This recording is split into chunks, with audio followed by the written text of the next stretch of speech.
In the chamber this week, we're talking about Christmas's most important elf, the big guy himself, Santa Claus.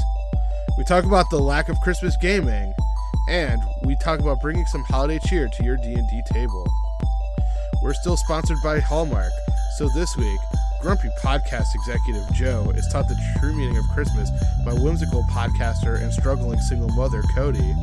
Will he be able to teach him the meaning of a very podcast Christmas? All this and more on Fandom Roulette. Hey everyone, welcome to Fandom Roulette. This is Joe. And I'm Cody. Hey Cody, what nerdy stuff have you been up to, bud? Nerdy stuff? Well, gosh, a lot. I'm getting pumped and excited for the new Smash game, which should come out by the time people listen to this episode. Oh, cool. I didn't realize we were so close to it. I mean, it makes sense. It's almost Christmas. So yeah, it definitely needs to get out there for the holiday buying where it's going to be scenario. Like the best-selling Smash game of all time, probably. Like, right. Let's be real. But I've also got heavily back into Destiny 2, which... Oh, fun. Yeah, I mean, it's kind of like the cocaine that I didn't need, but for some reason I need it. It's interesting that you phrase it that way, because do you ever need cocaine? Some would say yes. It's not like the Civil War anymore. We're not putting it into our medicine, Cody. Says you. I mean, does says me. So no, every time I got to put a little bit on with my allergy medicine, and whenever I'm sick, a little bit of cocaine goes a long way. A little dabble too, yeah. FBI, I'm not actually taking cocaine. Just saying. Yeah, same. Just throwing that one out there. So I've been doing that, and we just wrapped up a 2-year-long campaign. Yeah, it's crazy. I was thinking about that. This is not only have I never completed a camp, this is the longest I've ever played a single character, and it's crazy to me. Right? Yeah. So that's what I've been up to. What nerdy stuff have you been up to? Yeah, I've been watching some media.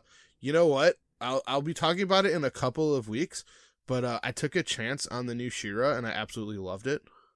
Cool. I don't even know what that is.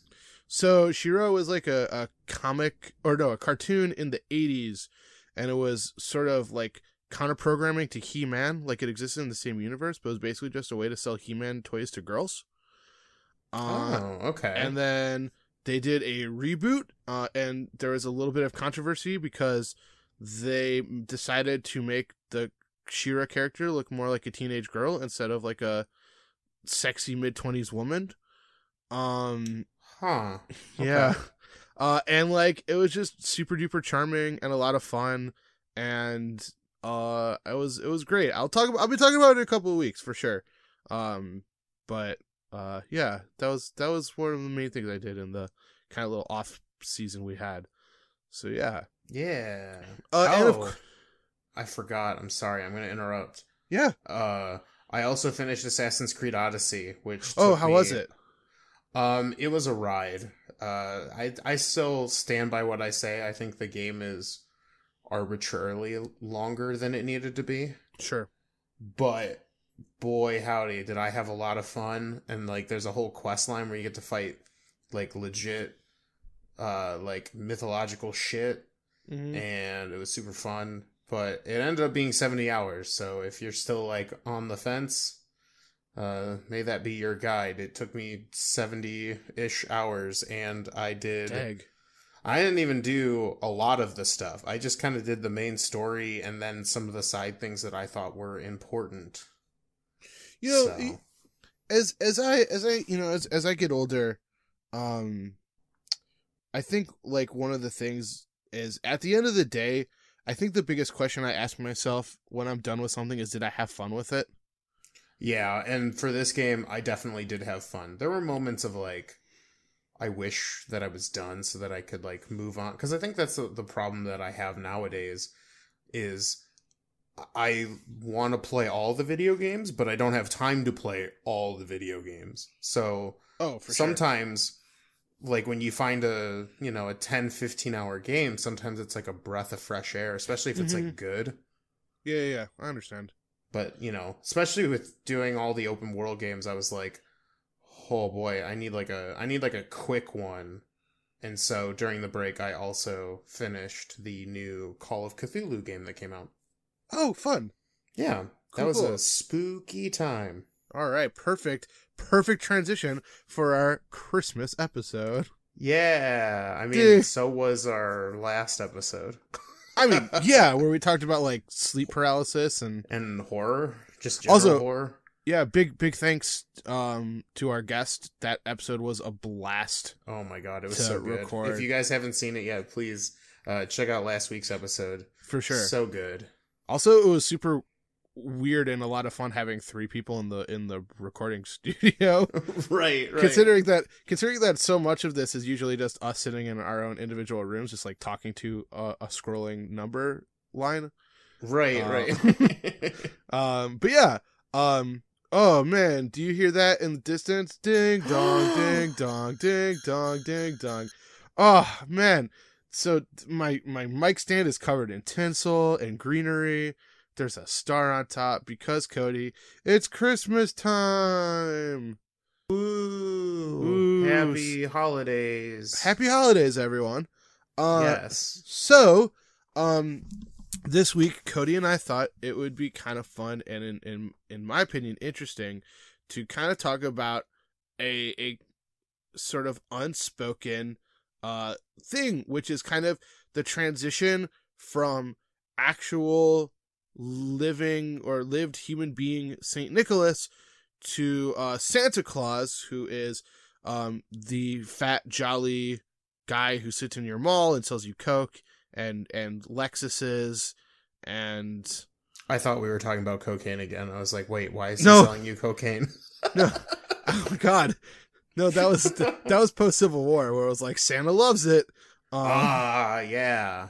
But before we move on, I'd just like to point something out. This was completely unintended when we set this up.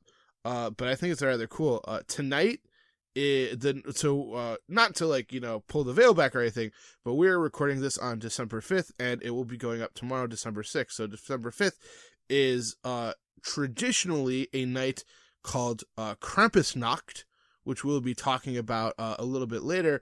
And then tomorrow is St. Nicholas Day, which for a lot of countries in the world, at least for quite a long while, was your primary gift-giving holiday in December. So I wanted to talk a little bit about a guy named St. Nicholas of Myra, who lived around late 200. So he's born, or it's theorized that he was born in 270 and died in 343. This is once again like one of those time periods where we can get a good idea of when people lived, but everything is still kind of like big question marks around it. So Saint Nicholas was a gentleman named Nicholas the Wonder Worker. It's a pretty cool name. Damn, what a title. Love it. Yeah, right. And so he was a bishop during the 200s, which was a pretty tumultuous time in Roman history. This is kind of when at least the Western Roman Empire is kind of going to chaos a little bit. And then, the Eastern side is still going strong. But St. Nicholas was a bishop of an area known as Myra, which was a town in Lycia. There are theories that he attended the Council of Nicaea. So for those religious buffs of you at home, if there are any, the Council of Nicaea was a early Catholic sort of grouping where a lot of religious leaders got together, and on top of other things, they debated some ideas of Catholic dogma, and also started to put together what we call the Bible today. This is all going to pay off, I promise. And so, basically, he is the saint of a lot of different things. He is the saint of sailors, merchants, archers, repentant thieves, children, brewers, pawnbrokers, and students in various studies. So, hold on. So Saint Nicholas. Yep. Why do we never get any of that? There's so much cool shit right there, and I like yeah. Like, why don't we get like a cool like movie where we find out that Santa's like a repent thief? Well, I mean, have you ever heard of the movie Rise of the Guardians? I've heard of it. It was an animated movie from a couple of years ago. Okay. And like Santa in this portrayal is like a big beefy like Russian Cossack who like has twin sabers and has a thick Russian accent. Solid. I just think that over time the big thing that came up was he's the patron saint of children. And then the other big thing that he did, and this is kind of like one of his most famous stories and why we attribute him for gift giving, is he was able to save 3 girls from being forced into prostitution. Damn. He's got an A+ in my book. So during this time, and this is true for quite a while, if you were from a family that was poorer, you had to, when a woman would get married, a father would have to put up something called a dowry, which was basically a sum of money that they would give to the husband and the husband's family. And so if you were poor and you didn't have the money to do it, then your children basically had to figure out other things to do. And sadly enough, for most people, the only option was prostitution, or other, bad things. But so the story goes that St. Nicholas would sneak by their house in the middle of the night and he would drop bags of gold into their shoes that were sitting by the windows. Nice. Which basically was able to give the father enough money to pay off his daughter's dowries, get them married, and then saved them from living this bad life. And so because of this, Nicholas is associated with giving freely and giving gifts to those less fortunate than him, which translates into, for a lot of places in Europe, on the night of December 5th going into December 6th, people put out shoes and they're given little tokens, little presents, in celebration of St. Nicholas Day, to commemorate this story of him putting bags of money into his into these women's shoes to save them. Another story involves him calming the sea, saving 3 innocent soldiers from wrongful execution, and resurrecting children who had been murdered by a local butcher. So that's where his association with children come from. Man. Yeah, right? This is starting to formulate my ideas for the next section of this. Yeah, right? And so basically, yeah. So he dies. He is a saint just because, he had miracles associated with him. And he was well traveled. And so over time, he started, getting reputation of being this good, pious man, and his association both with generosity and children started making him kind of like this household name, and people started celebrating him. Now, over time, this translates, at least into the Germanic people, as being Sinterklaas, which is kind of a Germanification of Saint Nicholas. So, like, Santa or Sinter is Saint, and then Klaus, Nicholas. So we start seeing this man's legacy transforming into other characters. So most famously is Sinterklaas from Germany, and then another version of this is Father Christmas from the UK. In both these cases, Sinterklaas is portrayed as wearing a traditional bishop's clothing. He usually has a big bushy white beard, and he goes around, giving gifts and presents to people. Now, we have the nice guy, right? The Miracle Man. The Miracle Man, yeah. So, in today's association, Cody, what does Santa check if you are? He checks if you are... naughty. Or... nice. Yeah. And so for nice kids, he gives what? Presents. Very good. And for naughty kids, what does he give? Presents. Yeah, pretty much. There's no necessarily punishment. Now, interestingly enough, for whatever reason, and I still don't quite know where this comes from, in today's world, he's depicted as giving bad children coal. It's my best guess that, this was maybe during like the American industrial age where like working in factories and things like that, like coal was just a reminder of hard work, and it was grimy and nasty and gross and things like that. But for a while, coal was like a primary way to keep your house warm. But today, Santa Claus does all the work himself, right? Right. For a long while, Santa Claus or Sinterklaas actually had a number of companions, depending on where you lived and what part of Germany you were. Like the Doctor. Yeah, exactly. Just like the Doctor. But instead of young, attractive British females, they were... or males. Sometimes or males. Males. Okay, I'm not that familiar with Doctor Who. I apologize. It doesn't happen that often. It's fine. He had his companions, but instead of young, attractive British actors, there we go, fixed it, they are actually horrible demonic hell creatures. Yay! Yeah, it's what I always wanted from my Sinterklaas. From your Sinterklaas, yes.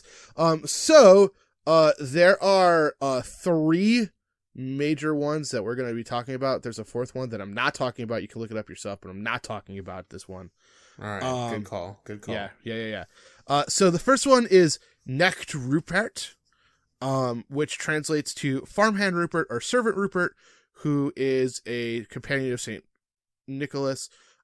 He usually is covered in straw. He has a long beard. He kind of looks like a farmer who like fell asleep in his stable. And so, according to the tradition, Knecht Rupert asks children whether they know if they know their prayers, and if they do and they're good, then they are given a little present. So things like apples or gingerbread or nice little things. He doesn't sound quite demonic yet. Well, if they do not, then he beats the children with his bag of ashes that he carries around with him. Why? What? Yeah. Oh. Yep. Boy. Okay, there we go. Sometimes he also carries a Switch to just hit the kids as well. A Nintendo Switch? No, like a bundle of sticks to hit children. Damn it. Also at the time, Ruprecht was a common name for the devil in Germany. Oh, so okay. There you go. And sometimes he walks with a limp because he had a childhood injury. What?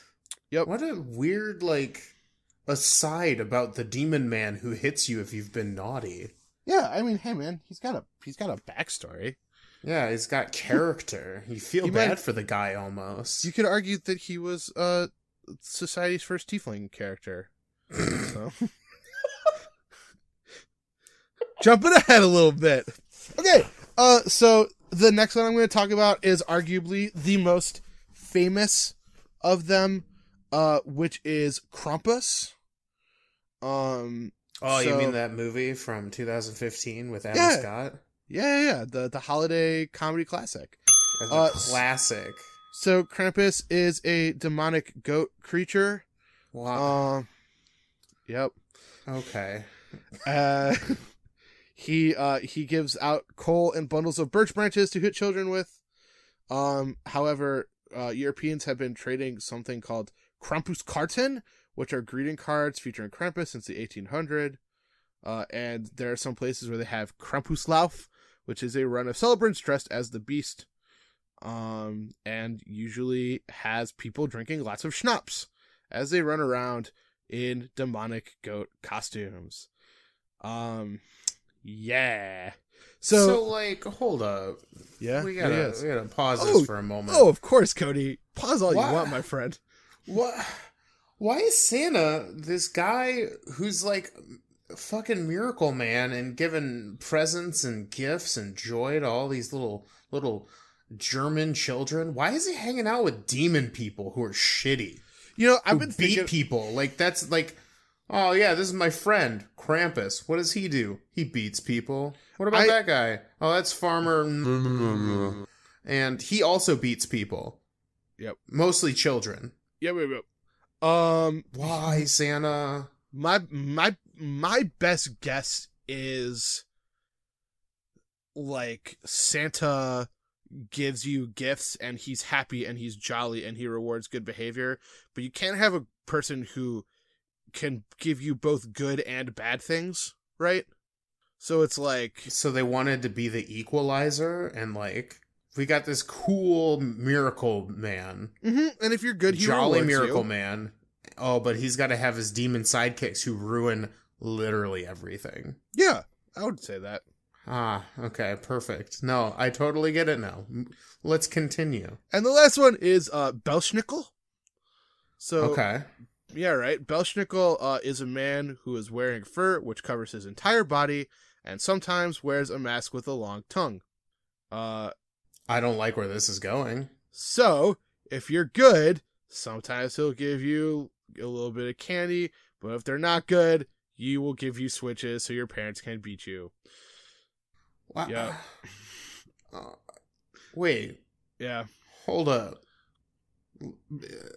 Beating children aside. Yeah. Why does he give it to the kids so the kids can give it to the parents? I think he's supposed to give it to the parents.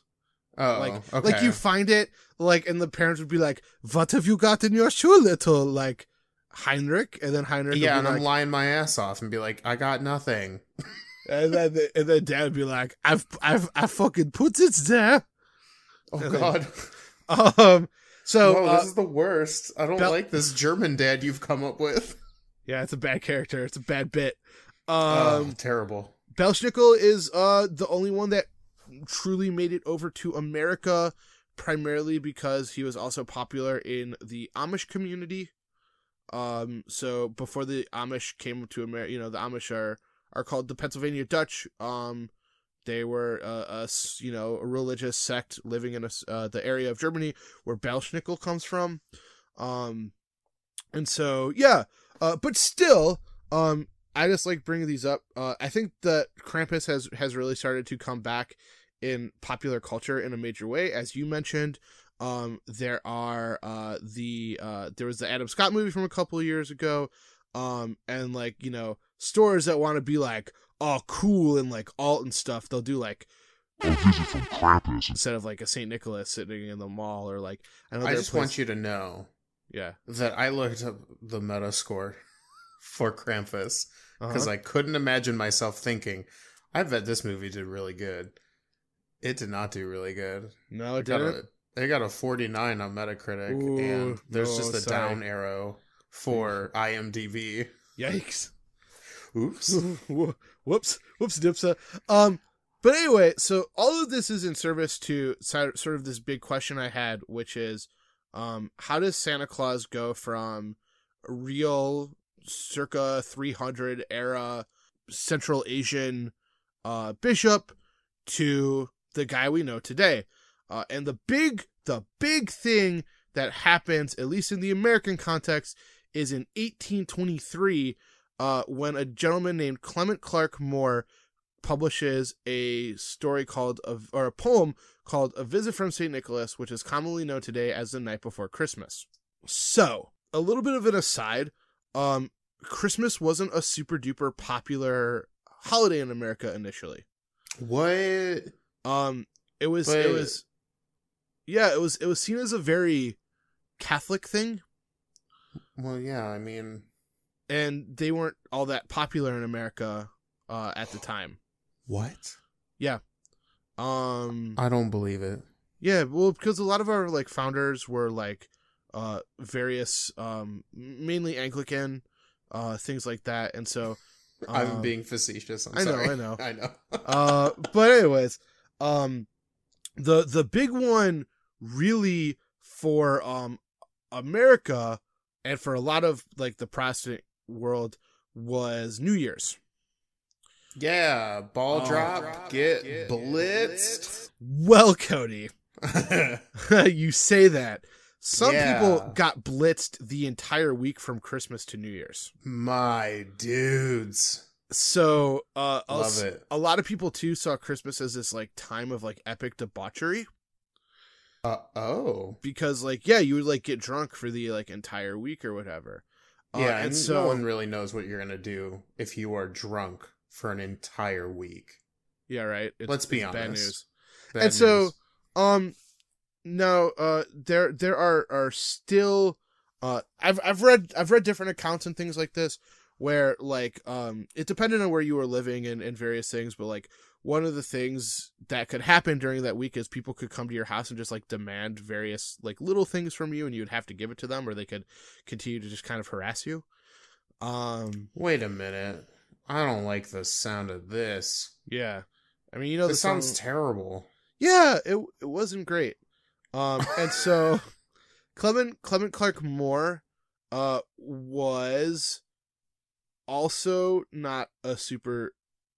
He was part of a organization called the Knickerbocker Society.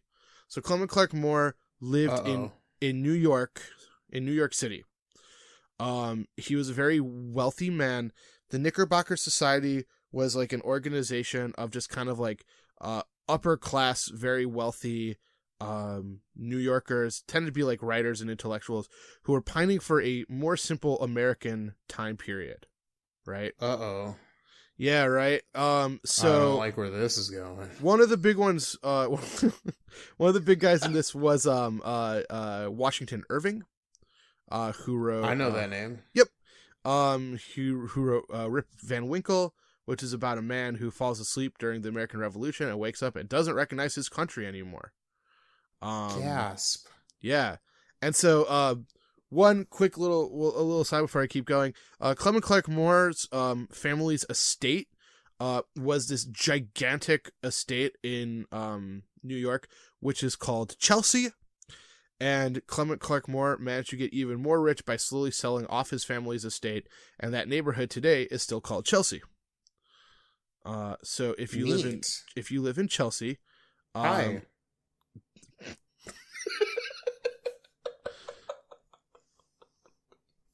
So anyway, I wanted to shout him out.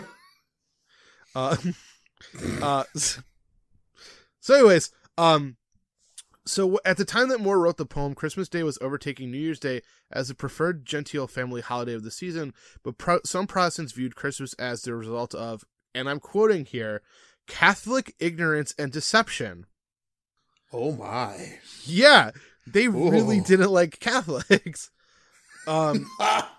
And so basically, he starts writing this poem and a couple of things come out of it, right? Which is, the first one is, it's a man sleeping silently in his bed. Okay, got it. Check. So it's trying to, create a more quiet and organized holiday season. All right, quiet and organized. Check. A clatter happens in his house, which makes him spring up. Clatter. Check. So some people assume or theorize that clatter might have been an homage to the fact that people could just come and kind of like start knocking on your door randomly.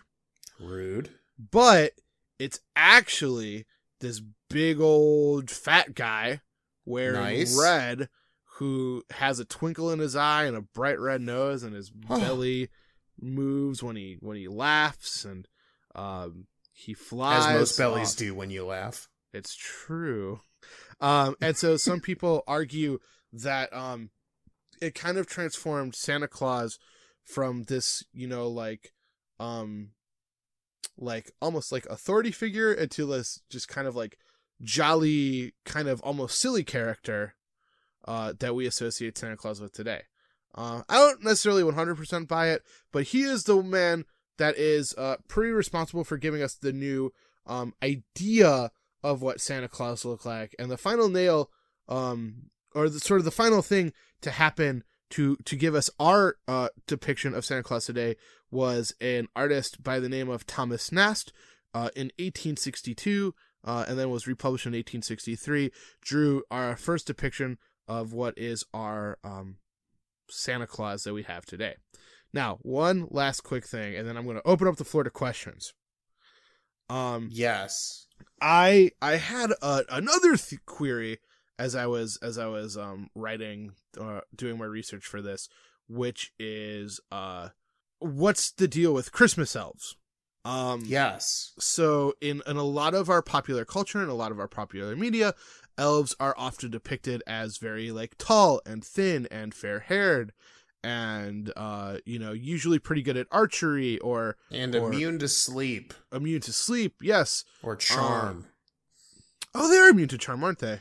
They're resistant, but we'll get to that later. And yet, when it comes to Christmas, our elves are short, little, jolly fellows wearing, green bell hats and fringe and things like that. Well, you see, I think the reason for that is because they're in that cold environment, their bodies, to fight off the cold, they shrink. Ooh, that's an interesting theory. I like that. Yeah. Yeah, so in American, Canadian, Irish, and British culture, Christmas elves are diminutive elves that live with Santa Claus at the North Pole. And our best guess is that they were first introduced in literature by the author Louisa May Alcott, who is, of course, famous for writing the novel Little Women. She was a big, prolific writer around the Civil War. Started depicting the Santa Claus character as much older. And she published in Cody's Lady Book, which was a popular women's magazine at the time, a front cover showing Santas surrounded by toys and elves with the caption, "Here we have an idea of the preparations that are made to supply the young folks with toys at Christmas time." So basically, she kind of decided that Santa needed some helpers, and that there were these little jolly elves who helped make all the toys, because how is it that one person can make all the toys, all around the world? Because they're a miracle worker. They literally make miracles. Yeah, I know, right? Isn't it kind of interesting that Santa needs help? Why do we need an explanation? I mean, hey, man. They're a literal miracle worker. That could, yeah, I mean... They saved would-be women. Yeah, right. Hey, don't get me wrong. St. Nicholas the Man... wives. Anyway, not important. St. Nicholas the Man is a really interesting figure in the not only the early Catholic Church, but that time period. And I just think it's super interesting how this whole kind of character and mythology formed around him, and how now you could even, if you probably went up to a random person on the street and you asked them who was the inspiration for Santa Claus, they probably, I don't know how many people could say to St. Nicholas, But right, that was something I wanted to talk about. I thought it was pretty interesting. One last final note, and then I'll open up to question. I promise this time. The popular fantasy author J.R.R. Tolkien, you might have heard of him. Yeah, he made some books and things. He wrote some books and things. Yeah. This was published a few years ago, maybe longer. They were the Father Christmas letters, which was the thing that he did for his children every year, which is he would sit down and he would use his offhand to write letters to his children from Father Christmas, who was a relative of Santa Claus, but was not actually Santa Claus. So he established that in his little letters. And it talked about the adventures of Santa Claus, or Father Christmas rather, and the North Pole elves as they fought the North Pole. And his quest to get the ring into the volcano at the North Pole. Not quite. To save Mordor. Not quite, but... and Legolas was there. Legolas was there. He showed up. He was like, who are these little guys? And then St. Nicholas was like, or Father Christmas was like, my bad. There are... Nah, and then he did a backflip and killed like 20 orcs just by looking at them. There are a special race of North Pole orcs, yes. Dude. And there was apparently a wacky polar bear sidekick who was responsible for pulling the colors out of the sky, and that's why we have the Aurora Borealis. But... Wait, this polar bear? Yeah. Fucking pulled colors out of the sky, and we're not putting more focus on that? I know. Well, I mean, that was just like for the Tolkien children. He wrote these magnificent stories just for his children. That's so dope. I know, right? I think one of the sweetest things I read about it was like one of the sons was like, yeah, like we started figuring it out, but like we all loved them so much that we never let dad know that we knew, so he would keep writing them for us. Which is like nice. It's like the sweetest thing I've ever heard, right? That's so wholesome. I love it. So yeah, so that is my history of Santa Claus. Yeah. See, I told you it was gonna take. I told you it was gonna take a little bit longer than I thought. So right, but like, oh boy, we have some demon sidekicks, some cool polar bear sidekicks. Yep. Now I've got one question for you. Sure. One of many, hopefully, for this episode. Of course. Is Santa sexy? And which version of Santa can get it? Right. Is Santa sexy? I'm going to say yes across the board, no matter what. Okay. I think that there are two Santas that have the most likeliness to get it. Yeah. I'll say that I would say that in my Santa power rankings, number one most likely to get it is gonna be Kurt Russell from the Christmas Conundrum or whatever that new Netflix original movie was. Yep. I agree. I will say number two is sexy Russian Santa from Legends of the Guardians. Okay. I will say Tim Allen. No, you know what? Rankin Bast. Claymation Santa number 3. Damn. Okay. And then Tim Allen number 4. Okay. John Hammond number 5.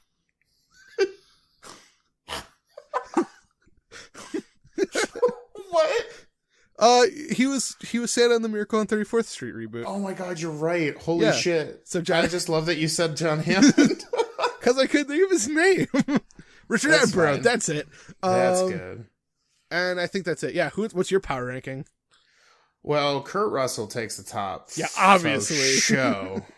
I don't know, man. I don't have a rank, but I know I don't have rankings. Like I appreciate all of the Santa forms in some way or another. They're all perfect. However, which version of Santa can get it? I mean, that's literally the plot of the Santa Claus 2, starring Tim Allen. I think Tim Allen can get it.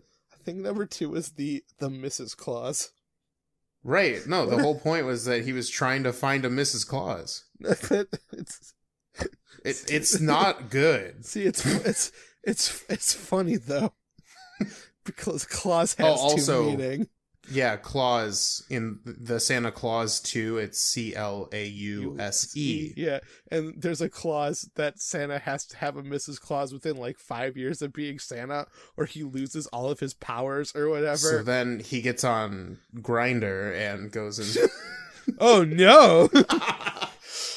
I mean, no disrespect. I think a lot of that's the Christians would plot twist I wanted. That's the plot twist I wanted in the Santa Claus 2. Right, here's the thing. All right, guys, we're all gonna everyone lean in real quick. Everyone lean in. All right, I'm leaning. We're not gonna tell that like Christian mom group that like boycott stuff about this episode. Everyone, okay? We're all agreed on that, right? Right. All right. We all good here? We all good? We're all good. So anyway. Well, so that's the only question I had. Oh. I'm so glad you took it in stride. I was thinking of the things that I was going to ask you in this episode, and that one was my personal favorite. That was pretty funny, Joe and Cody. Santa! Yes, oh, no. it's me, Santa. How's it going, boys? I'm really sorry about all of this. No, I thought it was great. Oh, really? You did? Oh, okay. Yeah, you guys are two pretty funny podcasters. Ho ho ho ho ho ho. Oh. Cody. Oh, yeah. I have something in my bag for you. What is it? I think Cody's going to like it quite a lot. What is it? Well, let's just say that it's something super and bros. And it's a bag of ashes. Smash! Smash! Smash! Smash! No! Oh, he's smashing Cody with ashes right now.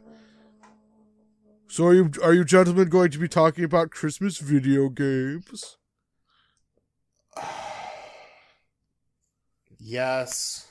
Oh, I'm very interested in hearing about that. Ho, ho, ho, ho, ho. Well, Santa, I've got some terrible news for you. It turns what's that? out that there aren't many. In fact, I looked. What? I looked. Santa's shocked. I looked. Uh-huh. And the only thing the only ones that I can find that are very specifically holiday/Christmas themed are all shovelware budget title video games that are like Santa Bowling. And hold on, my favorite of the ones that I found, the Wii title, We Wish You a Merry Christmas, in which you do things like sing carols into the Wiimote, and you get your own virtual advent calendar. What? Yeah, this game. What? Again. Is it Wii? Is it like Wii, like WII? I wish. They didn't even go for the obvious joke. No, they didn't even go for the obvious Nintendo Wii joke. Oh no, idiot! That's how bad it is. That's it's so budget. Okay. They probably couldn't get the licensing for WII. Right? Oh my god. Even though it was on the Wii platform. So while searching, I figured after a while, I'm like, wait a minute. I'll just go to Wikipedia. They have a good like list. Yeah. Right? Like they got a good list for everything. Obviously, yeah. They only have 18 games associated with Christmas games. How does Game Grumps do it every year? I don't know. Okay. I don't know. I mean, I'm sure there's more, but again, they're all garbage titles. Like they don't mean anything. Yeah. They're just like, here, play the shittier version of Myst. Or, did you like Wii Bowling? Have at it with Wii Bowling Santa Edition. It's awful. That one sounds interesting to me. Ho, ho, ho. I bet it does. So the top 3 that I picked, one was We Wish You a Merry Christmas, the Wii budget title. Nice. There was a expansion for Duke Nukem 3D called Duke Nukem 3D Nuclear Winter, where aliens have taken Santa Claus hostage, and you as Duke Nukem need to go to the North Pole and stop the alien menace. Are you a bad enough dude to save the Santa of the United North Pole? It's time to save Santa Claus. Yeah. Yeah. Jump in and the bubble gun a gum. little bit. And I'm all out of gum. I'm all out of gum. Yes. And then my second favorite game that showed up in the Christmas the Christmas game list. James Pond 2 RoboCod. Oh. It is a platformer made for the Sega, Atari, the Amiga, and the Super Nintendo. Wow. Okay. Where you play as James Pond, a spy fish whose sole goal is to save Santa Claus from his dastardly villain, Dr. Maybe. I get it, because pond sounds like bond. Right. They're similar words. So hold on. This Cody. This is the sequel to the James Bond Legacy. Oh my god. What? This platformer has 50 levels inside Santa's toy factory. Uh-huh. How many of them are playable? I think actually all of them, but every second level there's like a boss stage. Well, It's fucking weird. the joke I was going for was like, it says it has 50 levels, but like level 1 is so brutal that like no one you couldn't make it through. No one ever actually saw the other 49. Right. That is the most amazing name for a game ever. Hold on. I'm not even done. So it's a platformer, right? Similar to Mario, he jumps on his enemies to defeat them. Uh-huh. But he's got a new ability because he's now RoboCod. He has got Robo-enhanced body that gives him the ability to extend it like fucking Mr. Fantastic. And so one of the core mechanics is you can like stretch your body to grab onto the lower or the higher platforms and like climb around things. That is wowzers bowsers. That's all I have to say about that. Yeah, and you know what? I did some more research. Sure. Also known as I scrolled down the Wikipedia page. Yeah, go down that rabbit hole, my man. And this was given at the time an 85% by a magazine called Megatech. And it was also given a 934 out of 1,000 from UK magazine Ace. This game was solid when it came out, which I believe was 92. I'm not sure. It was we're gonna have to finally give this game a shot, I think. Yeah, I'm gonna look for it and see if we can play it together. It'll be a good experience. Those were my top 3 Christmas games because the list was so bountiful. I could only pick 3. Sounds amazing. Well, shall we move into the middle section after that? Just yes, we should. Glorious look at. Oh, Santa left, by the way. I know he was probably really upset that he was abducted by aliens and Duke Nukem had to save him. I mean, props to me for keeping a voice up for that long. And you know what? Every time you did it, it was like the same voice. Like I was never like, wait, did he shift voices again? Yeah, no. Hey man, I was Santa for a party and I did a damn good job at it. So nice. Anyways, wait a second. Middle section time where we tell you about social media. It's not working in the verse. But but follow us on Twitter and send us an email and follow us on Facebook and we're on SoundCloud and other things. Now, Cody, you'll tell us about it.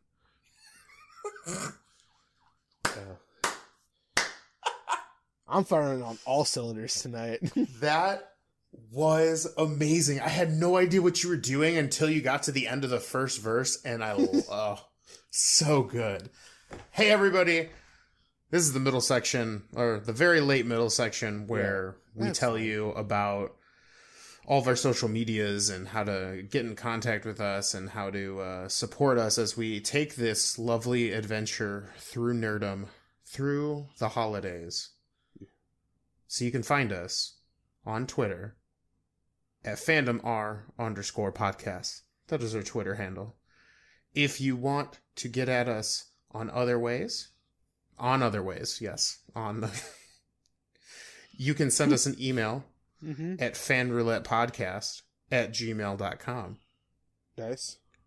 Also, if you want to just go down this rabbit hole of insanity and nonsense, you can go to our website at www.fandomroulette.com where you can find all of our episodes. Oh, do that thing. And all of our social media stuff at the bottom. If you're looking for a nice all-in-one inclusive area. And all the way at the bottom, there's a little area where you can fill out your name, your email, what you want us to talk about in the future, maybe things you want us to bring up as we move forward with this, you can do that on the website. Super cool, super handy. Yeah. We're also on iTunes, SoundCloud, Google Play, and wherever you normally get your podcast from. And as people will do from time to time, please like, review, share us with your friends. We wanna. This is a passion project for us, so we greatly appreciate any kind of help that you can give by putting us through the YouTube ranks, putting us through the internet ranks, internet fandom. Just get those numbers up. Yeah, and we appreciate it. Then who knows? Maybe one day we'll come and do this live for you. And you can look at how uncomfortable I am sitting in front of a mic. Yeah, I also mute the mic so that I can fidget around and make noise. So you'll get to see that. It'd be amazing.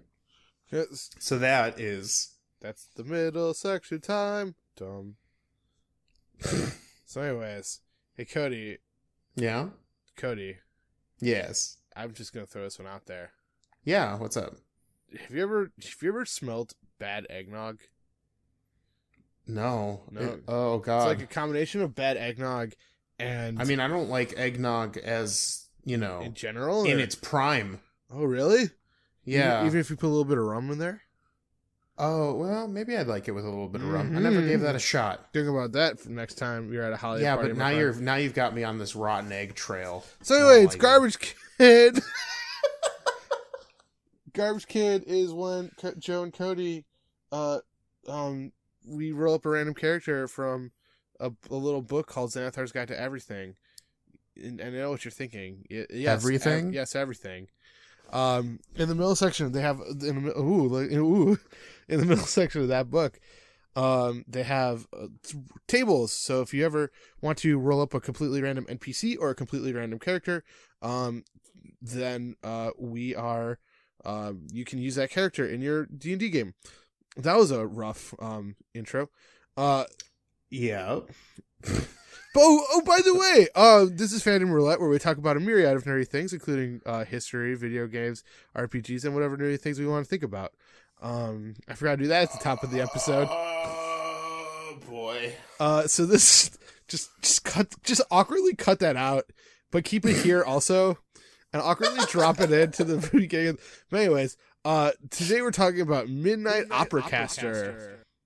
What? Yes. Yeah. Now, Midnight Operacaster was a dwarf cleric who was a neutral good hermit. This Santa. Oh my god. They knew who their parents were or are. They were born probably Santa in the home of a family friend. Okay. They had one sibling who was older, and they were raised by a single father or stepfather because their mother abandoned them. Not so Santa anymore, but not very Santa. Hold on. I'm waiting for a miracle. Yeah, so they had a poor lifestyle, and they lived in an apartment in a rundown neighborhood. But they did have a few close friends and had an ordinary childhood. Well, that's good. Good on you, Santa. Yeah, they became a hermit because they were comfortable with being isolated as they seek inner peace. And they became Makes a sense cleric. for Santa Man. I agree with that. They became a cleric because although they were always devout, it wasn't until they completed a pilgrimage that they knew their true calling, saving those women. Giving gifts to all the children of the world via divine magics. It's true. So the temple was a peaceful, humble place filled with vegetable gardens and simple priests at the North Pole. At the North Pole. That's why my rhymes are so cold. Yep. Their keepsake was a braid of woven hair from the tail of a unicorn, or a reindeer unicorn. And we're not going to talk about Secret because that doesn't fit the Santa brand. That's fair. They're 41 to 50 years old with 7 life events. Santa-esque. They spent time working on a job related to their background. Santa. They gained a good bit of fortune and found a treasure map. Santa. Santa. They fell in love and got married.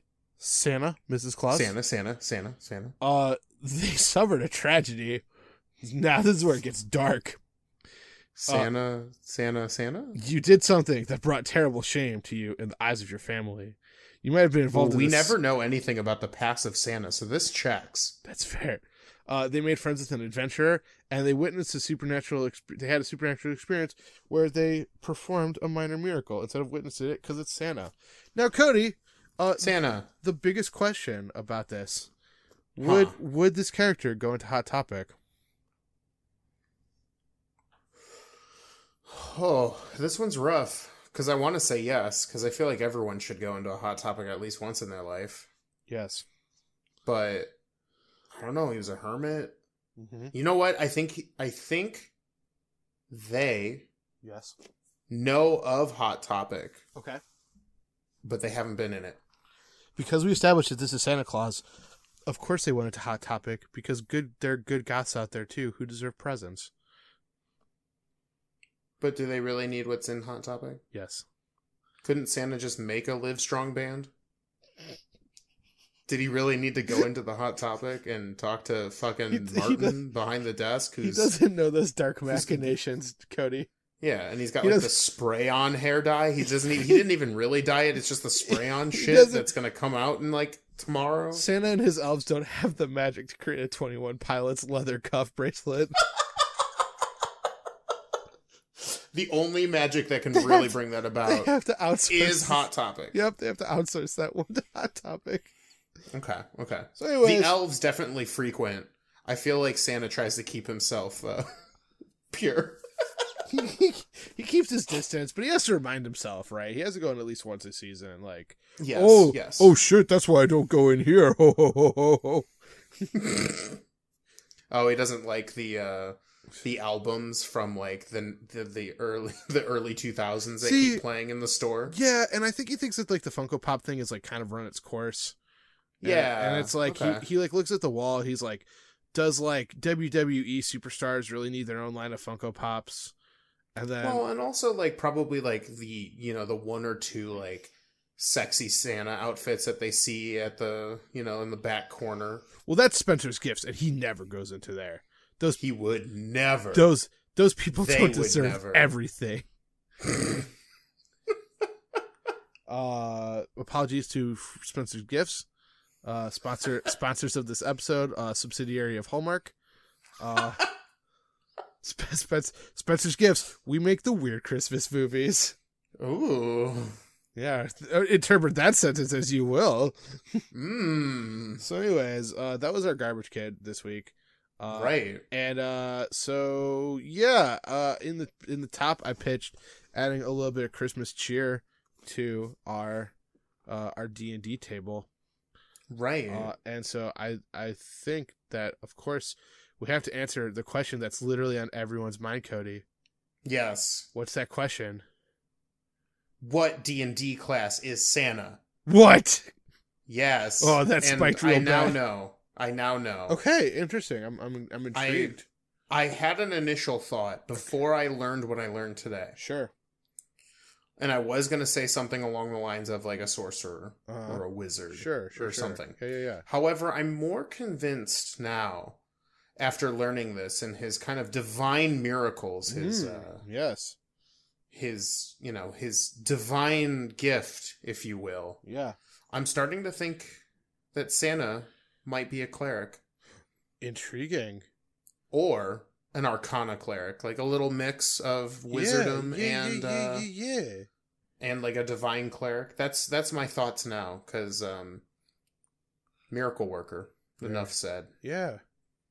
What do you think? I would say that he started off barbarian. Wow. And then took some levels in cleric to get that get that good magic going. All right. Because he's a pious man.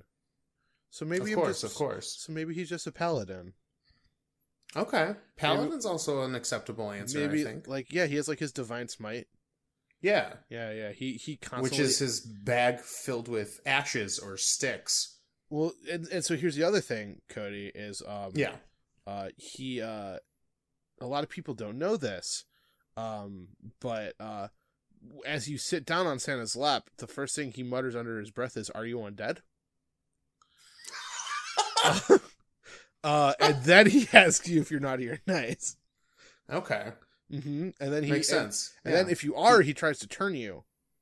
Okay. So he tries to frighten you. So here's what they don't tell you You know the movie Day of the Dead? Where is that the one where they're in the mall? I don't believe that title's right, but I can't tell you which one is Dawn right. of the Sorry, Dead? guys, we're not. Dawn of the Dead. Yeah. I believe that's the one. So here's the thing. In Dawn of the Dead, the reason that they go to the mall... See, if you look at Romero's original notes, this was rejected, of course, by the studio system because they were cowards. Dawn of the Dead was originally going to be a Christmas movie, and they were going to go to the aid of Santa, who, of course, as a paladin, is proficient in fighting undead and liches.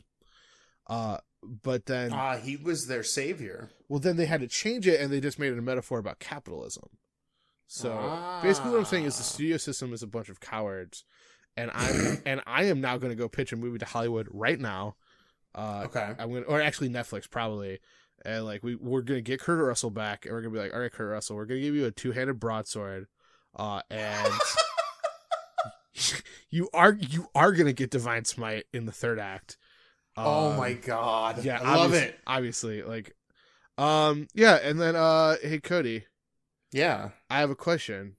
Yes. How would you reskin elves for a Christmas one-shot? Reskin them? Like, do you think... I actually think it'd be more fun if you found out that, like... that they were just, like, sexy elves the whole time? No. Hold on. Okay. I'm ready. No, I'm thinking more of, like, a Chewy situation.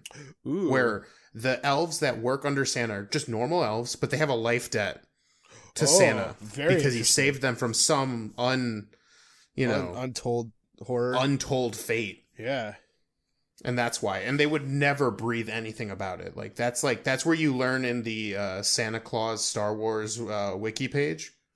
Oh, okay. From the Star Wars Holiday Special where they celebrate Wookiee Life Day.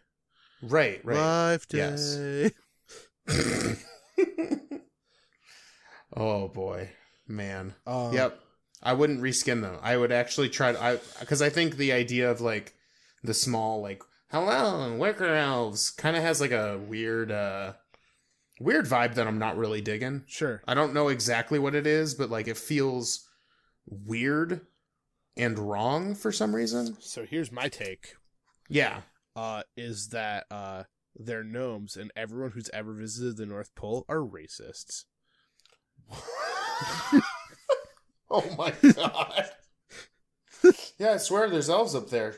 We're not fucking elves. No, we're not elves. We're gnomes. It makes more sense because we're tinkerers and we're also short. Wow. Pretty good You're gnome. fantasy racist right now. Me? Hashtag not all gnomes are short and tinkerers. I mean, a lot of them are. I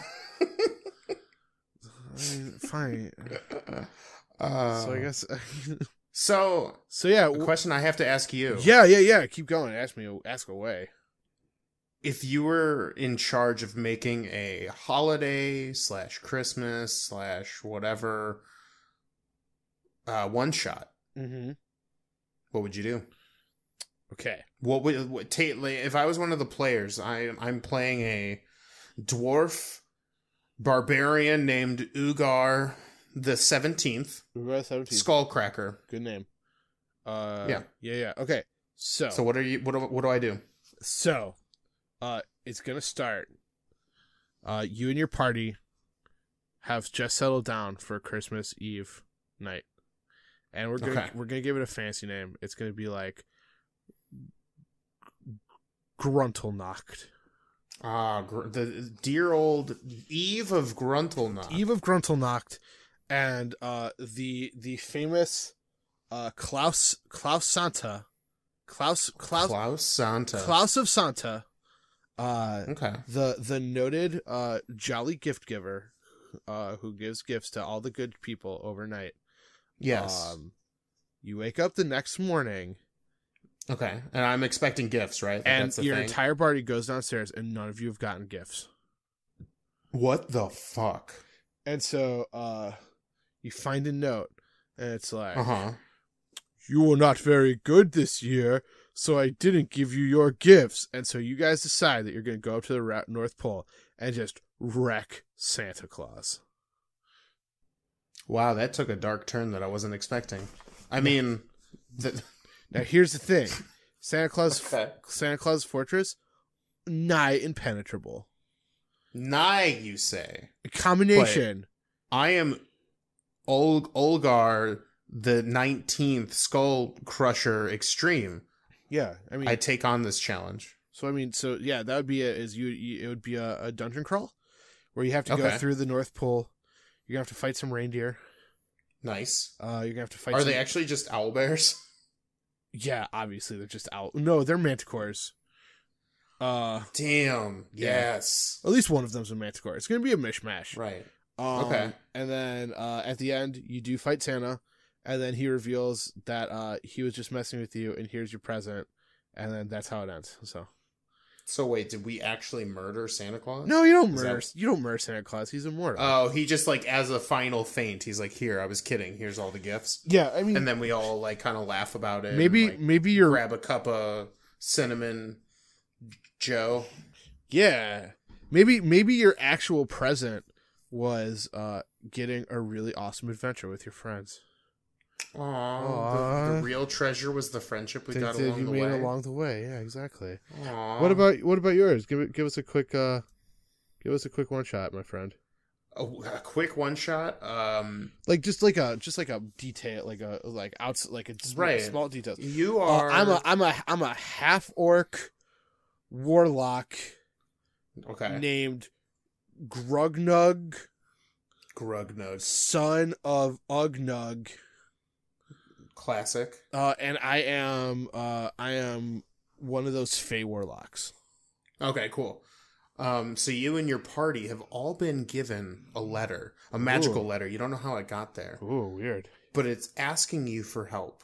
Oh. And in exchange, you will be rewarded very handsomely to a big pile of loot. Ooh. Of gold and trinkets and baubles and magic items as far as the eye can see. Nice. Gives you a direction. You all go there. You all don't know each other. Okay. However, you've all been given the same letter, and then you find out as you go there, Santa's been murdered. And it's your job to find out who did it. What? Bum. So it's a Santa murder mystery.